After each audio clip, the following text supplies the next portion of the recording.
Off the Week, I'm Dara O'Brien. Joining me this week are Andy Parsons, Ben Norris and Russell Howard, Hugh Dennis, Milton Jones, and replacing a slightly unwell Frankie Boyle, David Mitchell.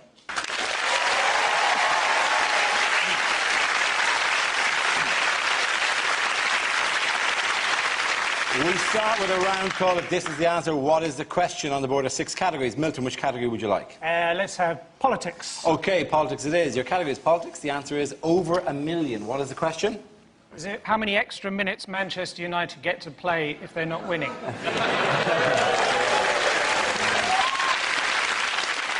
Is it how many people right now at home are going, where's Frankie Boyle? Are they thinking Adrian Charles has finally got him? You might be right. Is it the number of people who phoned into work on Monday morning saying they couldn't come in because they'd watched Derren Brown on Friday night and they were still stuck to the sofa? Did you do it? Did you do it? I did. It was shit. Is this how many numbers did they count down from in the last OCD moon mission? Is it when a girl tells you she's had 3 sexual partners, what do you hear in your head? Is it when my wife and I did our IVF, how many abnormal sperms were found in my first ejaculate? True. Yeah, we were all there. We had a lot of support. After this, we're all going to see Frankie as well. I say my first ejaculate, it wasn't my... You know. No, obviously it wasn't your first ever ejaculate. Because that would explain why it wasn't working till then. I was told. Oh, that! Oh, this! Yeah. Oh, we use this! Oh, we won't need you for a while, Doctor. We'll try with this first and then come back to you. Is it how many flip-flops can you get in a phone box? Is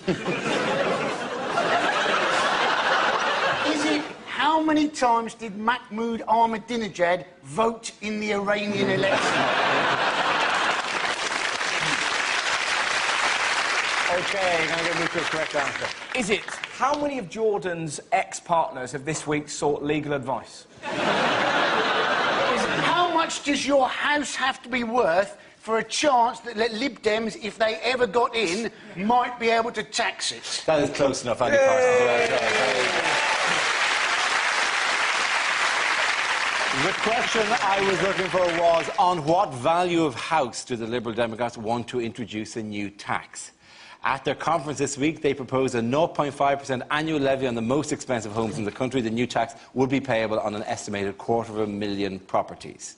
Is this a ludicrous idea, or does it simply not matter because they're not getting in, and frankly they could say, we'll steal your kids, for all the difference it will make to their electorate? Because it was Vince Cable, basically, that came up with this scheme, and he's come up with lots of ideas, like cutting ID cards and Trident and stuff like that. And you just look at him and you think, Vince, you're a lovely bloke, it's not happening.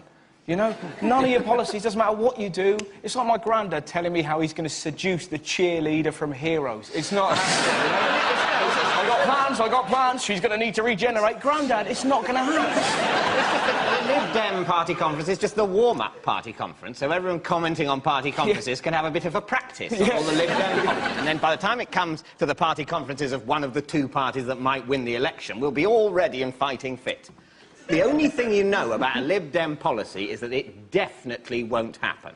So, if it sounds ridiculous, good, great, ridiculous thing won't happen. If it sounds brilliant, oh no, brilliant thing won't happen. Because they have a brilliant idea. The Tories, the Labour Party, they can't copy it because they'll look bad. So, you know, the Lib Dems could have the answer to the credit crunch, and it would preclude, their saying it, would preclude the Tories or the Labour Party adopting it as a policy. So anything good, anything good the Lib Dems say is unpatriotic.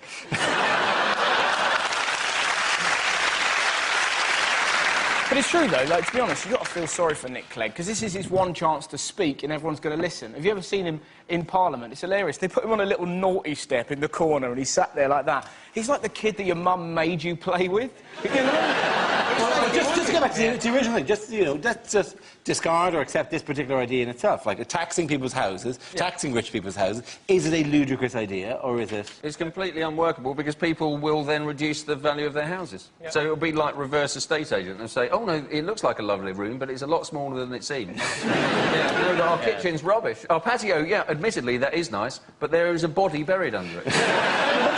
Would that have in posh areas, they'll get, you know, neighbourhoods will get together and reduce the value of their property by having an adopt a paedophile scheme or something. Well, that would be a good thing, to have middle-class people finally talk down, stop whining on about how valuable their houses are. Well, that would be a great thing to have people say, well, my house is shite. Have Channel 4 run programmes called A Place in the Slum.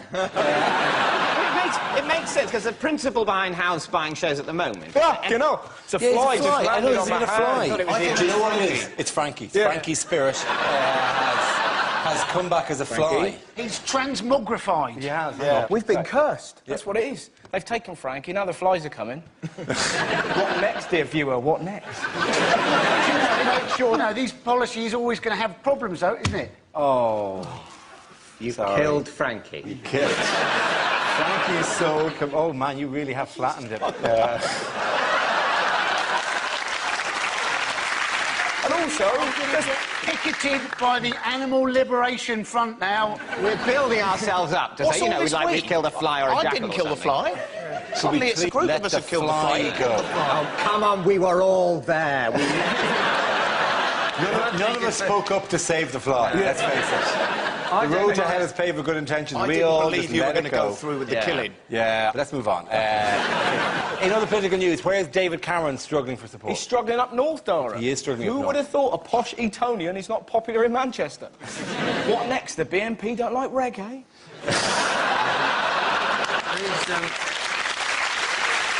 He's worried, isn't he?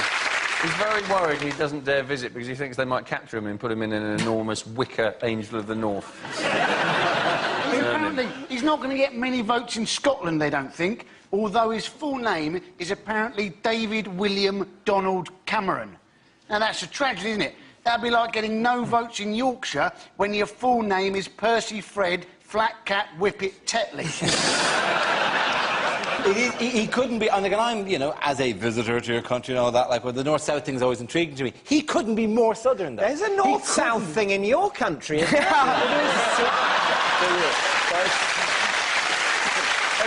a bit of a window. It doesn't make the headlines in the same way, though, you're right. It's never really been a cause of much attention. No.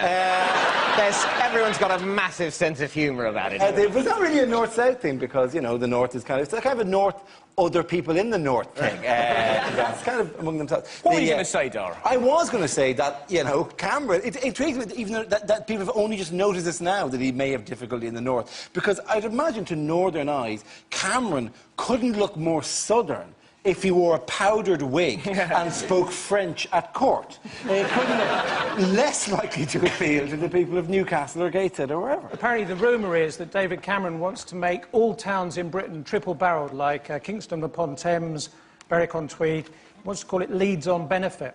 We're getting that round, ladies and the points go to David Hewitt Milton. Our next round is called Newsreel. We play in a recent piece of footage featuring people in the news and ask Hugh to suggest what might be being said. This week's clip features Gordon Brown. If you'd just like to pop outside for the photographs, Denise.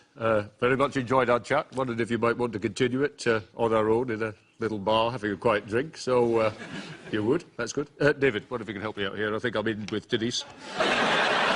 So if you could do one after the photographs. Andy, I think Denise has got the hots for me, so if you could make yourself scarce, don't want you to cramp my style later. I think I'm in there. Anyway, as you can see, this is the door to number 10. We've got the painters in, so to speak. We put a net up for you there, Andy, just to make you feel at home. You can hit the ball into it if you like, so just smile.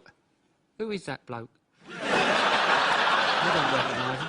And why is there a number 10 on the door when my number is number 7? Quick, move across here, because I think the free kick's coming. I don't need spectators, because I'm going to bloody lamp them. Anyway, you're looking lovely, Denise. It's a lovely bar I'm taking you to. So, David, if you could just say that Fabio Capello has phoned you. You've got to go immediately for some extra emergency training at Wembley. I think she'll buy into that. She won't find that suspicious. Lovely, Denise. Beautiful. And Andy, I'm sorry about the net joke. I do value you. I love you. You're the only person in Britain who can make me look charismatic. So I'm going to chat up Denise now, boys. So look and learn. So Denise, what flavour crisps do you like? Well, I'll try anything. Blimey, that's what I was hoping you would say. So, salt and vinegar, cheese and onion. Yeah, packet of nuts. No, maybe too early. Maybe too early for that. Anyway, keep smiling. Well, that's that. That's the photos over. So off we go. Lovely, Denise. There's no need for you two to hang around anymore. So off we go. Don't worry, David. I'll tell you what happens later. Come on, Denise. Time's of the essence. Sarah's back at 3 o'clock, so the clock is ticking. You pop into number 10. Get your lady things. Andy and David won't be here when you get out. So. Say goodbye now. That's right. In you go. No, don't go in there, Andy. Don't go. No.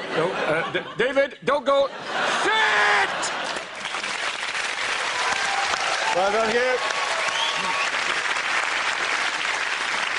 Now we play a round called President Bagago Haha. This game involves Milton, Andy and Russell, so if you could make your way to the performance area, please. This is where we test our performance stand-up skills. We spin our news generator, it settles on a topic, and anyone can volunteer jokes about the chosen subject. The winners are the people I judge to produce the funniest stuff. OK, here we go. Let's spin the wheel. The first subject is travel. Who wants to come out? Andy Parsons. Apparently, various airlines now from America have now got air marshals on transatlantic flights. Yeah, to stop somebody getting on a plane with a gun, they're now going to put somebody on a plane with a gun. You also get these machines now at airports which apparently will cling film your entire suitcases for you as a security measure. Now, that doesn't seem to me to be a fantastic way to stop theft, right? Let's face it, when you cling film your sandwiches, you don't then go, oh, my goodness, how am I going to break into them? And I've never heard anybody go, have you locked the front door? And somebody else go, no, but don't worry, I've cling filmed it.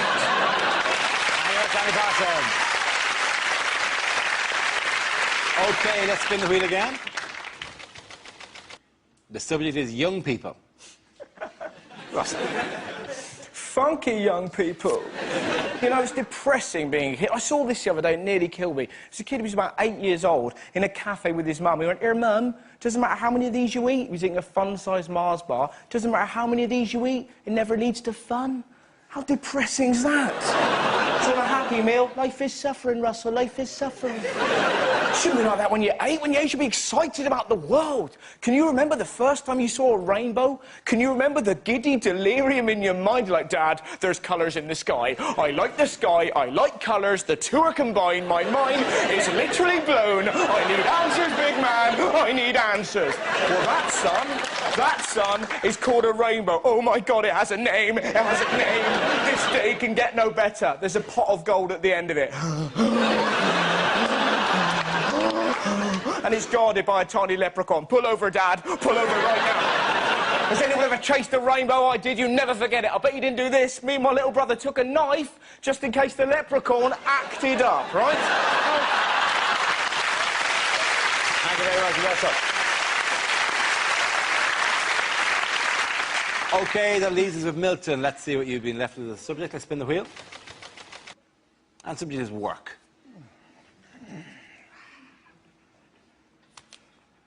The pollen count.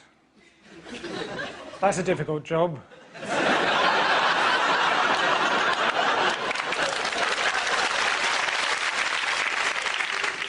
Easiest job in the world, of course. Australian psychiatrist. G'day, g'day. How you doing? No worries. Next.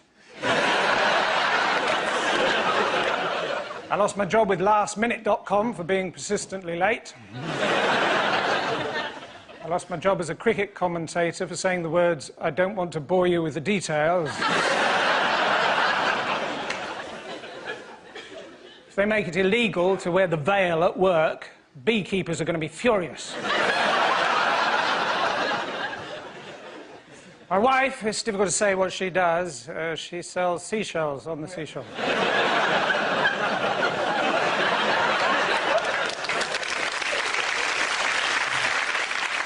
Some people say the firefighters deserve more money, but apparently a poll was taken and they all fell through a hole in the floor.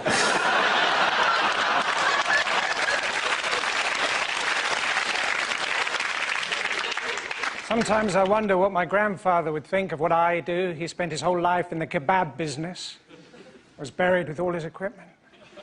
He's probably turning in his grave.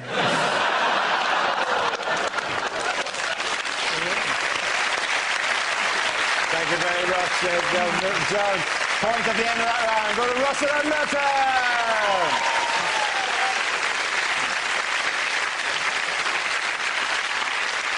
Our next round is called Headliners. Here's a picture of the American president hard at work at the White House recently. But what does OCSW stand for? Is it Obama can't stand Whitey?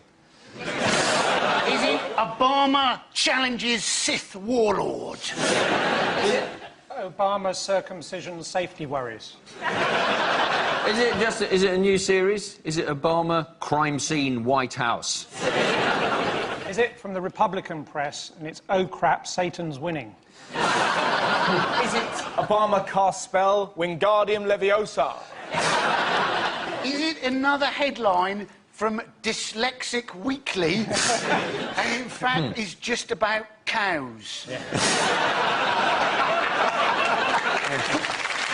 I'm impressed by two things. I'm impressed both by the return of Dyslexic Weekly to our discussions and also by the fact that they wanted to alert the dyslexic population to the presence of cows. Cows, oh my God! Because cows are the natural predator of the dyslexic. Is it Obama cancels Star Wars? Yes, it is. Obama cancels Star Wars. Thank you very much, Annie Barton.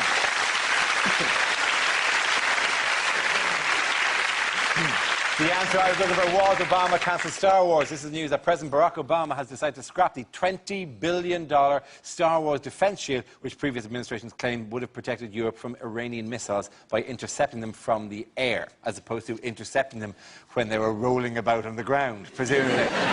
It'd be great if we actually had Star Wars technology. We wouldn't need missiles. We'd just be able to get Obama to use Jedi mind tricks on Ahmadinejad. Wouldn't that be fantastic? Just, these aren't the defence missiles you're looking for. You will now go non-nuclear. The idea wasn't it, was that these Poland and Czechoslovakia would be protected from invasion from Russia. Yes. And you're thinking, well, you know, there's no way the Russians were going to invade Poland and Czechoslovakia. Poland and Czechoslovakia are in more danger from British stag parties. Yeah, I think Europe will be quite safe, because I phoned up the United Nations Rapid Response Force, and they said, yes!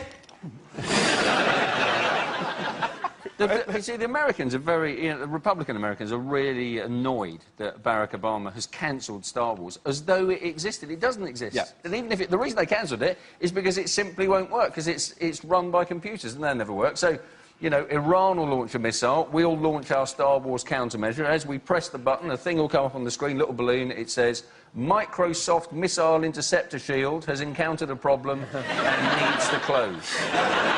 Do you wish to send an error report? Yes, but I haven't got time. The thing is, though, it wasn't being built, really, to intercept Iranian missiles. It was being built to annoy the Russians. You hope you don't have to use the thing. It's just there to annoy... The Russians became really annoyed. You can't have lasers and missiles and things really near our country in countries we used to run. That's insulting to us as Russians. And there's a division in American politics about whether it is good to be as rude as possible to the nutty Russians or bad to be as rude as possible to those maniacs. And I don't know. I mean, there's no doubt that the Russians Your choice of language alone would seem to place you in one camp rather than the other. I think, don't get me wrong, I think the Russians are really insane. And annoying, right?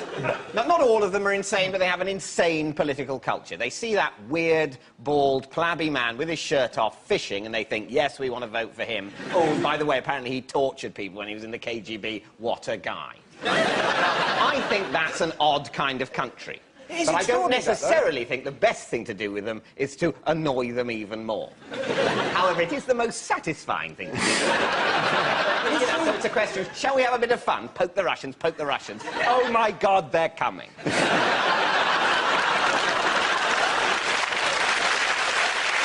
In other news, what has Justice Secretary Jack Straw been supporting this week? He's been supporting the idea that heroin addicts should be able to get heroin off the NHS. Yes. It's quite an interesting idea, I guess. You know, apparently it will cut crime. But whether, you know, if you're a heroin addict and you go in hospital and get heroin, Can you, if you're some sort of other addict, you know, if you're a sex addict, can you go into hospital? All right, nursey, any chance? That would be great, wouldn't it? It'd be like obese people waddling towards hospital for cake. Chocolate! To be honest, though... No, you're right. It's obviously too late for you. Let's just give you cake and be done with it. But thinking outside the box, if we gave obese people heroin, that might work. You very seldom see a fat And we gave smackhead. junkies cake? Do you know the ridiculous... I mean, this was based on a survey, isn't it? They've done a trial, and they found... The thing that they've based it on is they found that if you give people heroin on the NHS, they are less likely to buy heroin on the street. You just get a lot of anger amongst drug dealers, in the same way as, you know, James Murdoch complains about the BBC. You'll get drug dealers saying it's very unfair on us. How are we supposed to make a living if heroin's just being given out free on the stage? I would love to see them go on Watchdog and complain that. Well, I've been a small. I'm just a family business. My uncle brings it in his rectum. And then we all chop it up at home, and we're being put out of business by the NHS at the moment. But what happens if you're on heroin, right? You're addicted to heroin. How long do you live? You just have heroin. You actually... I don't think it's... If you have, like, good heroin, you know... You could just have heroin. You could just have heroin. To be honest. And live a lovely, long life, not mentioning heroin, on heroin. Yeah. Surely the answer... I've got the answer. Surely the answer is... If you're manufacturing enough heroin, you know, you get cheaper to manufacture it. We all need lots of things all the time, like water and food. Let's just add heroin to that. Get everyone on heroin at an early stage, so then the addiction problem goes away. I can see a problem with your plan, though, because 95% of the world's heroin comes from Afghanistan. Yeah. So well, it would explain. It would be a good reason for invading the fucking place.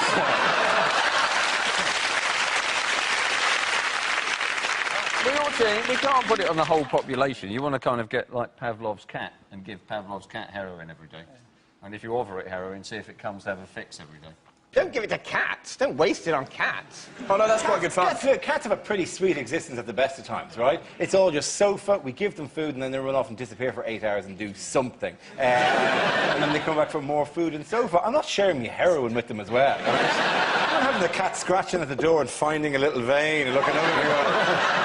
You know? I'm already sleeping for most of the day. I'd like to do it with a kind of Richter's grin in my face, like I'm in ecstasy all the time. No, get it. And while they're at it, stay out of my coke. All right? I've seen it. I've seen it on your little whiskers, a little bit of white. I've seen it there. You've looked up nervously, fidgeting. Meow, meow, meow, meow, meow, meow, meow, meow, meow, meow, meow, meow, meow, like meowing with confidence. Get away from my drugs. All right. So, David, with your plan about everyone gets heroin, would we be able to, you know, shoot up in the pub, or do we have to go and stand outside to do that? I mean, you can't smoke in a public. You can hardly shoot up. That'd be rude. The smokers outside looking in while you're going, well, you picked the wrong one there. Sorry about that. I'm fine. But you'd probably be able... Meow! Yeah, you want more, do you? Apparently, farmers are using a lot of heroin, but getting the evidence is like looking for... Ladies and gentlemen, at the end of that round, the points go to Russell, Ben and Andy.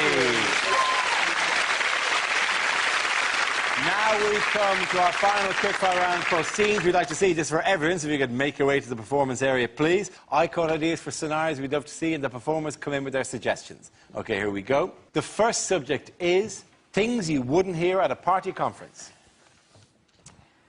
Blackpool's nice, isn't it? Unlike other party leaders I could mention, I am not a slave to the auto cue. Smile, pause, applause. Would you please welcome the man who's made the Conservatives an electable force again, Gordon Brown! I'm going to turn my back for 1 minute, and I want whoever stole David Blunkett's dog to put it back.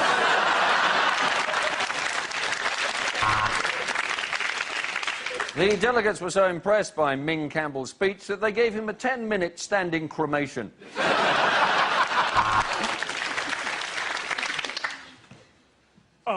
Kiss the baby. No, I'd better not. It might set my tag off.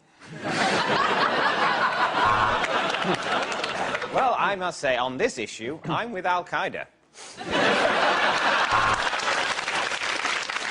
So, for Scottish independence and cheaper parking, vote S, NCP. In an attempt to be more like Barack Obama, Gordon Brown has sensationally blacked up.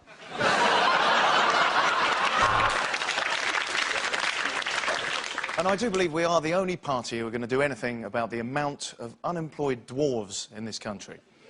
In fact, I saw one just outside holding a sign that said, "No job, too small."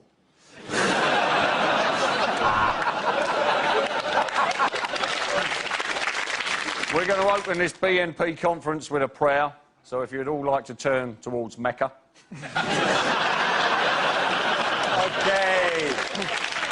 The next topic is unlikely things to hear on a history documentary. Now follows a documentary about the Queen Mother, which contains nudity and strong language from the start. And it was here, at this exact spot that faced with 30,000 baying Frenchmen, that Henry V shat himself.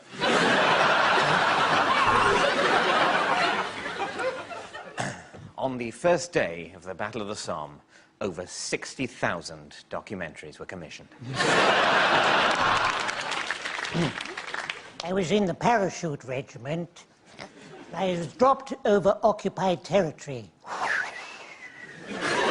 4,000 feet, 3,000, 2,000. I pulled the cord. My cagoule tightened.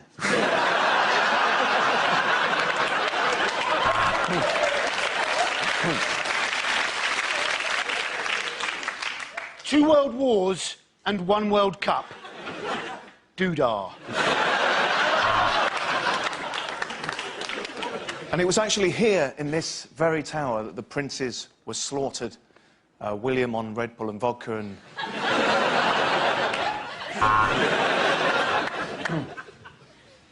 1547. Nostradamus predicts the rock group the Kaiser Chiefs. He also predicts a riot.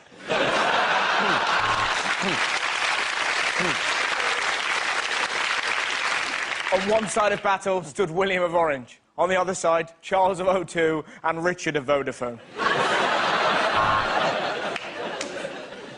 The final outcome of the Second World War has changed the world forever.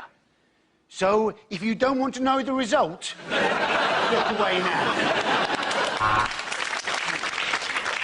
Next, Eva Braun, the inventor of the lady shave.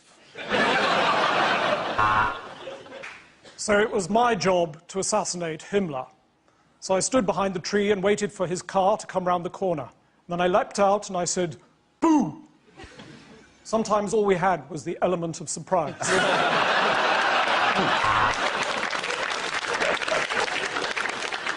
Napoleon was imprisoned in St Helena, which was extremely uncomfortable for her. Her head was pointed, and he never took his boots off.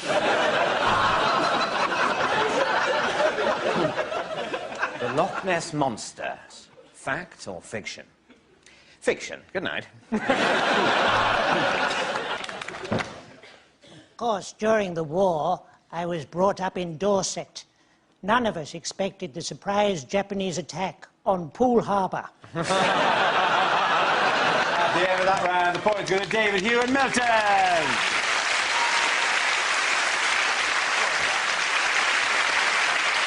That's the end of the show and the end of the series. This week's winners are Hugh, Dennis, Milton Jones and David Mitchell. Commiserations to Andy Parsons, Ben Norris and Russell Howard. We'll see you again soon, but thanks for watching. I'm Dara Green. Good night. And Russell Howard's got a brand new show. Watch out for Good News coming soon to BBC Three. And if you turn over now, Ice Pop selling for Asif in Lunch Monkeys. Here on BBC Two, stay with us for Newsnight next.